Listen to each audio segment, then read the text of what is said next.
Olá pessoal, tá começando com vocês mais um episódio do Alma Livre Cast e o assunto de hoje é medo em tempos de pandemia, em tempos de coronavírus, pânico em tempos de coronavírus. Eu queria fazer uma abordagem hoje mais puxando para o lado psicológico e também energético espiritual sobre o que a gente pode fazer para ficar mais tranquilo e equilibrado nesses tempos de crise planetária, né? De crise aí na saúde, com essa questão do vírus, do coronavírus, e como que a gente pode lidar com a situação de uma forma melhor, porque a gente já sabe que não deve entrar em pânico, né? Essa mensagem já está muito bem difundida de que o pânico não vai te ajudar a lidar melhor com a situação. Mas uma coisa é você ver a pessoa que está nervosa e você virar para ela e falar: acalme-se. Ela vai ficar provavelmente mais nervosa ainda, né? Então a mensagem de não entre em pânico para quem já está em pânico por si só não ajuda muito a pessoa a sair do pânico. Então vamos tentar entrar em mais detalhes em como que a gente pode atuar em relação a essa situação. Uma das dicas que eu vi alguns psicólogos falarem sobre é não ficar se alimentando constantemente de notícias negativas e de ficar o tempo todo monitorando quantidade de mortos, quantidade de pessoas afetadas pela situação, né, pelo coronavírus, e sair desse fluxo constante, esse turbilhão que fica todo o tempo lembrando a gente de uma situação que está precária e colocando na gente uma situação do pior cenário imaginário possível. E aí a gente vai tentar voltar então para o real. A prática da meditação é um conselho que eu dou mais do que nunca nesse momento, porque a gente vai trabalhar então aqui. Vamos ver como é que a gente vai funcionar com a meditação neste caso. Quando a gente vai estudar sobre a questão da meditação e da observação da nossa própria mente, a gente vai analisar esses cenários imaginários que a gente fica constantemente criando e trazendo mundos irreais para a nossa realidade presente, que muitas vezes está distante daquele cenário que eu estou imaginando e que é o cenário mais mórbido possível, é o cenário pior de todos. Se o pior acontecer e eu já estou lá tentando cuidar, já estou lá trazendo aquela situação imaginária para o meu presente, estou trazendo a sensação, as emoções relacionadas àquele pensamento de algo ruim que pode vir a acontecer, e eu estou trazendo já para a realidade, e o meu pensamento já está trazendo as emoções relacionadas àquilo por aqui e agora. E aí acontece que o seu cérebro, a sua mente, não diferencia muito o que é real e o que era a sua imaginação, a sua fantasia, e traz para você então os hormônios de estresse, o cortisol, a adrenalina, que são produtos aí para realizar uma ação de luta, de enfrentamento daquele perigo que você está imaginando, fantasiando sobre ele. Ele pode ser real, sim, para algumas pessoas que já estão lidando com a situação, mas tem uma questão diferente para as pessoas que já estão lidando com o real. Muitas vezes o que acontece é que o sofrimento, a emoção relacionada com lidar com um problema palpável, real na sua frente, muitas vezes tem uma carga de sofrimento menor do que o sofrimento daquele que foi imaginado, que foi fantasiado e alimentado com a nossa imaginação ali sobre aquele cenário. Então, muitas vezes a pessoa, quando ela está realmente no cenário de guerra, ela está lá no meio do olho do furacão, por exemplo, pessoas que passaram por situações de estresse extremo, né, realmente de resgate. Há dois tipos de reação em relação a isso, né? Pessoas que passaram por situações de guerra, de atendimento de pessoas passando por situações de fome extrema e outras situações de catástrofes na história aí do planeta. Tem dois caminhos que a nossa mente toma quando há essas situações de tragédia, de perigo. Um é realmente ficar com a emoção, com um trauma, né? Uma situação traumática que traz ali abalos emocionais, abalos psíquicos que vão ficar até como sequelas, né? E há uma outra que é a postura de você se erguer para o desafio, de você crescer com aquela situação e você não passar por ela com um sofrimento, e sim como uma situação que te trouxe uma força a mais, que você tirou, sei lá de onde, né? Sei lá de onde surgiu esse sentimento de atuação para ajudar, para sobreviver, para passar daquilo e não sucumbir diante daquela situação de estresse extremo. Há inclusive a história de um sobrevivente famoso de Auschwitz, né, da época ali do nazismo, da Segunda Guerra Mundial, do campo de concentração, de como que ele foi capaz de ressignificar toda aquela situação extrema que ele estava vivendo para conseguir viver com mais tranquilidade aqueles momentos que eles estavam passando todos juntos ali e conseguir sair dali ainda vivo por ter conseguido ter esse sentimento que trouxe uma sensação maior de sentido e de possibilidade de sobrevivência e de não abandonar a vida, e como que isso também acaba ajudando, no final das contas, a gente a ter uma atitude que vai nos levar para frente, mesmo dentro da situação extrema. É claro que a maioria das pessoas que passaram por aquela situação de guerra não conseguiram lidar com aquilo, logicamente, né? Uma situação extrema, mas o que eu estou abrindo aqui é a possibilidade da gente passar por uma situação que não é tão extrema quanto de uma guerra, né? No caso aqui do coronavírus, mas que traz um desafio de lidar com uma crise e que vai necessitar que a gente se erga para lidar com o desafio, ao invés de simplesmente tentar fugir, sair correndo e estocar alimento e papel higiênico num bunker de guerra em casa, né? E como que a gente pode, então, desenvolver habilidades, tanto habilidades de ação, de atitude, quanto habilidades emocionais, habilidades de empatia, de lidar com aquela coisa e não simplesmente desejar que aquilo nunca tivesse existido, né? De você ter aquela questão com você e você saber lidar, saber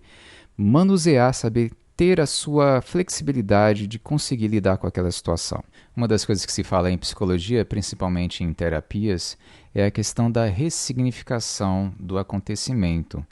Ressignificar, trazer um significado, um sentido diferente para aquele mesmo fato. Você vai olhar para o mesmo fato com lentes diferentes, com uma interpretação diferente daquela situação, com uma história diferente do que você está contando para você mesmo, uma narrativa diferente, né? Uma conceituação diferente do que está acontecendo, do que aconteceu. E aí, quando a gente tem uma prática de meditação, a gente tem essa prática de olhar para como a nossa lente está enxergando as coisas que estão acontecendo ao nosso redor. Se a nossa lente está mais escura, mais obscura, trazendo um tom mais negativo, mais pesado para tudo que está acontecendo, e como que a gente pode tentar mudar essa lente, mudar essa interpretação dos fatos, mudar as questões, olhar para as questões internas que podem estar dando esse colorido para essas lentes, né? As questões internas de como que eu lido com as situações ou as emoções, meu lado emocional que pode estar lidando com essa situação de uma forma mais negativa, mais pesada, e como que eu posso então tentar trazer de volta a minha mente para uma situação mais tranquila, para uma sensação mais tranquila, mudando justamente essa narrativa mental. E aí a gente tem visto então nos grupos espiritualistas as questões de manter a sua energia elevada, manter os seus pensamentos positivos, que tem muito a ver com isso que eu estou falando, de você ter aquela situação e você tem duas atitudes possíveis de lidar com aquela situação. Você pode encarar aquilo como um problemão e lutar com aquilo constantemente, gerando estresse por você estar lutando com o fato de existir o problema. Ou você pode ter a atitude de ter encontrado um desafio, algo que vai te exigir uma nova habilidade, uma nova atitude, e que você vai tentar aprender com aquela situação para saber lidar melhor, funcionar melhor dentro daquele novo contexto inusitado,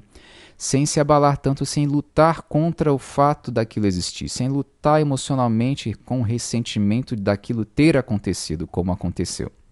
E aí a gente volta para a questão da meditação, da atenção plena, que é realmente você observar as coisas como são, e no budismo e também na atenção plena de abrir mão do julgamento, que o julgamento seria essa luta, essa conceituação, o conceito do que está acontecendo, é bom ou é ruim? E simplesmente conseguir olhar para a situação e ver o que ela exige de mim para agir no momento presente. E eu estou enfatizando aqui o momento presente porque também é sair dessas conjecturas do que pode vir a acontecer, o pior cenário imaginável possível eu fico trazendo constantemente na minha mente. E aí eu trago então problemas que ainda não existem, mas se eles vierem a existir, o que eu vou fazer? Então a gente vai acumulando na cabeça, né, na emoção, ali variáveis imaginadas, que não são reais ainda, que podem até vir a acontecer, mas que não estão acontecendo, acontecendo. E aí eu fico tentando lidar ali com essa história na minha cabeça, eu fico tentando manusear um enredo, uma narrativa mental frente ao que está acontecendo, porque eu não posso deixar de pensar no pior possível, eu não posso deixar de me preparar para aquilo. Então a gente aí tem um medo como uma suposta preparação, como uma suposta cautela para o que vai acontecer. Mas essa não é uma cautela necessariamente positiva, porque na verdade a gente não tem como prever se alguém vai ficar doente mais próximo da família ou não, se as coisas vão acontecer de acordo com o que eu estou imaginando ou não. Então a gente fica tentando imaginar 10 cenários diferentes, 100 cenários diferentes, todos negativos, né, no caso, na minha cabeça mórbida.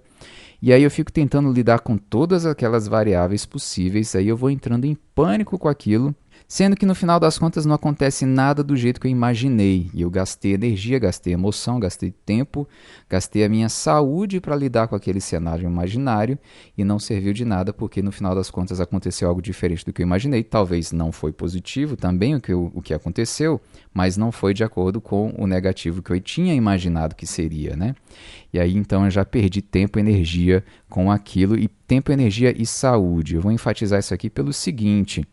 uma das coisas que são recomendadas aí para lidar com o coronavírus é você manter o seu nível de imunidade elevado, né? A sua saúde mesmo, a sua defesa do seu próprio organismo. Então, para isso, recomenda-se fazer tudo aquilo que a gente já deveria estar fazendo, que é cuidar do físico, cuidar da alimentação, mas também cuidar do mental, que aí no caso, esse pânico e esse estresse que gera o que eu falei aqui como cortisol e adrenalina, vai bombardeando o nosso organismo e baixando a nossa imunidade. Então entrar nesse processo de estresse é contraproducente, ou seja, vai ser pior ainda para lidar com a situação se ela realmente vier a acontecer na sua vida. Você está entrando no estresse para lidar com o coronavírus e com isso você está baixando a sua imunidade, que está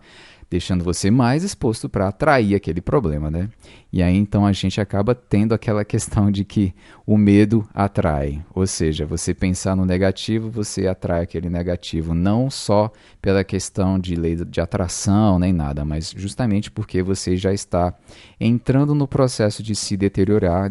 aí suas defesas corporais com base no estresse que está te atrapalhando o organismo de combater o que precisa combater, que é o vírus, e não combater uma luta mental com um inimigo que está constantemente na sua cabeça. Porque quando a gente tem essas questões de estresse e adrenalina no corpo, é uma defesa no sentido mais animal, mais instintivo que o nosso corpo tem para lidar com o problema. Porque os problemas na nossa evolução, animal ainda, como nós somos, era simplesmente ter um urso na sua frente, uma cobra, um leão, um bicho, e aí, ou um inimigo mesmo, e aí você tem que lutar fisicamente mesmo, né? Você vai ter que lutar pela sua sobrevivência, pela sua vida, ali na luta, no soco, do jeito que tiver, na ferramenta, na arma que você tiver na mão, ou para você simplesmente sair correndo e fugir daquela situação, que também requer energia física do adrenalina, que vai levar aí a sua energia para os músculos, né? Para a sua atuação de movimentação. E aí, quando a gente está nesse modo de atuação biológica, o modo de reparação do organismo fica mais desligado, a energia está indo para o modo de ação e de luta. Quando a gente sai do momento de estresse e vai para o modo de descanso, que aquele leão já saiu, aquele urso já foi embora e que você vai para o alívio, aí sim que o corpo entra para disponibilizar mais energia para a questão da reparação, questão mais celular interna do corpo, né? E não da luta dos músculos, né? Mas sim da reparação dos tecidos. Então, que esse modo do relaxamento, do descanso, que seria o ideal para lidar com qualquer vírus, qualquer invasor aí, bactéria e tudo mais, no sentido de realmente aumentar a imunidade. Então, quanto mais a gente entra na paranoia, mais a gente vai baixar a nossa imunidade. Então, mais um motivo para a gente praticar uma meditação que vai tirar a gente do turbilhão mental e voltar para o agora. O que é esse voltar para o agora? A gente vai voltar para o que eu tenho no aqui e agora real, palpável, neste momento presente, no seu sofá, ao seu redor. Está acontecendo alguma coisa? Tem alguém que realmente precisa de que você lute por essa pessoa? Se não tiver, você pode simplesmente se tranquilizar e tentar voltar para o estável para o nível do agora, do silêncio, do que você pode observar que está realmente acontecendo no agora. E isso não é irresponsabilidade. Você vai tomar os seus cuidados, sim, você vai ter a sua cautela, vai fazer tudo aquilo que está ao seu alcance para ser feito, e o que não tiver ao seu alcance, que for simplesmente um cenário, uma conjectura, você vai tentar simplesmente voltar para o agora, para o aqui e agora, o que eu tenho para fazer agora. Não aumentar as suas variáveis de coisas para cuidar com a sua imaginação, que daí você vai se sentindo incapaz, impotente de lidar com aquilo, numa crise de ansiedade, de pânico, porque você colocou aí um monte de variável de futuros possíveis, né? E você não consegue lidar com todos eles, claro, porque você saiu do que está aqui agora no seu alcance. Então, sempre voltar, praticar uma meditação básica de sentir a respiração, sentir o tato, sentir é o real, é o ideal de toda meditação. Você sai da imaginação e volta para os sentidos. Pode ser o tato, através da respiração, sentir o seu corpo, sentir a roupa do corpo, os pés no chão, o local onde você está sentando, voltar para a sua percepção mais física, palpável, né? Ouvir o que você está ouvindo, que não seja notícia, né? Desliga lá a notícia um pouquinho, tenta ouvir todos os sons possíveis do aqui e agora e não se distrair com sons do comentarista mental na sua cabeça. Silencia ele e volta para ouvir algo do aqui e agora. E também a questão da visão é um tipo de meditação muito interessante que eu costumo fazer, que é realmente você tentar perceber todos os conteúdos da sua percepção visual, luz, cores, sombras, profundidade, a sua percepção de ambiente total, se você consegue perceber 180 graus, aqui todo o seu campo de visão, né? Você simplesmente focar e tentar perceber o máximo possível do aqui e agora,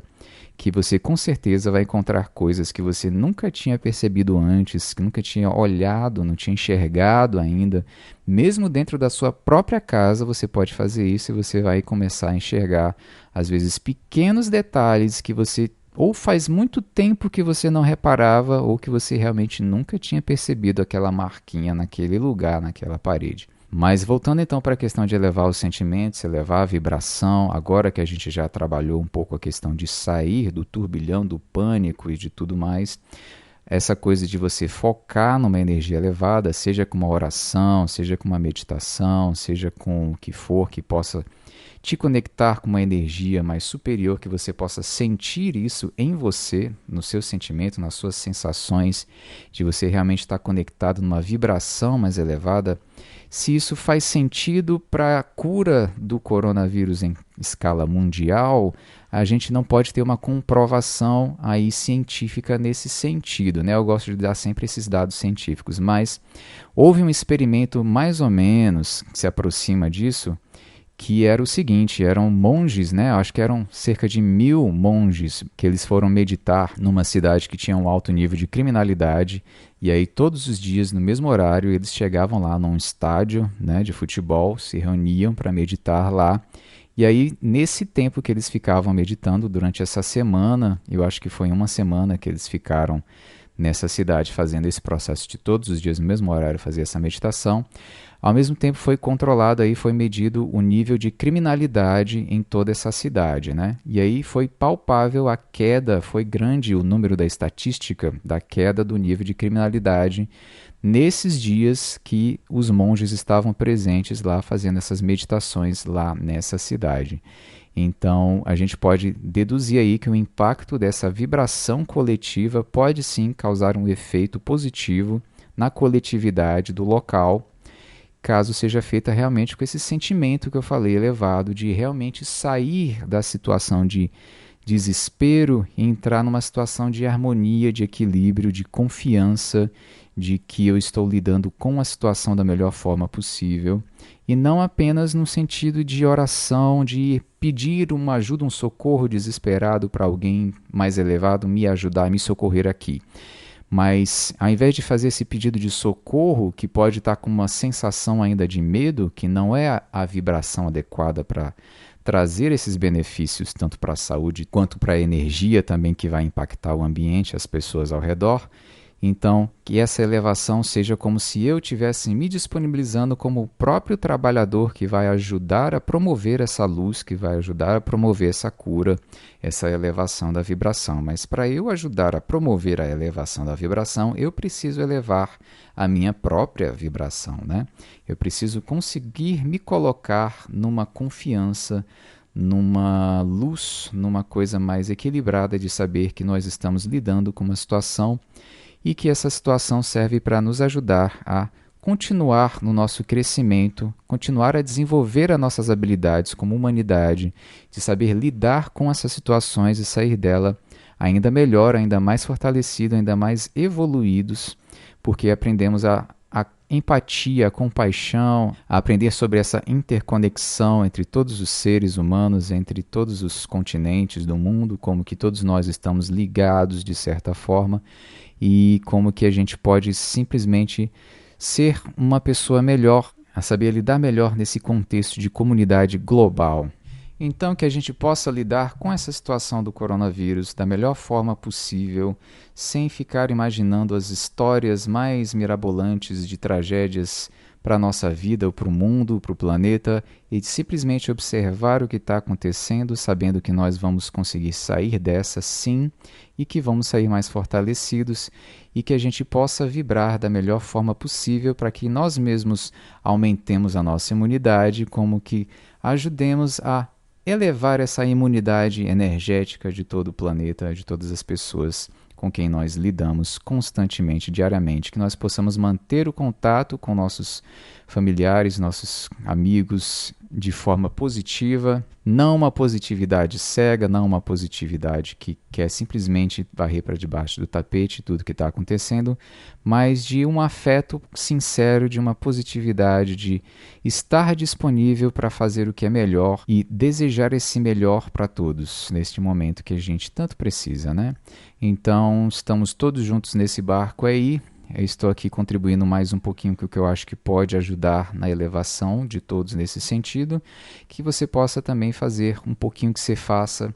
para conversar com aquele seu amigo, seu familiar que está mais ali nessa questão do desespero, do pânico, da crise, e que a gente possa então ir harmonizando a todos que a gente entrar em contato. Eu vou ficando por aqui e um abraço para vocês. Um abraço não, né? Um toque de pé, um toque de cotovelo, né? E até a próxima, pessoal.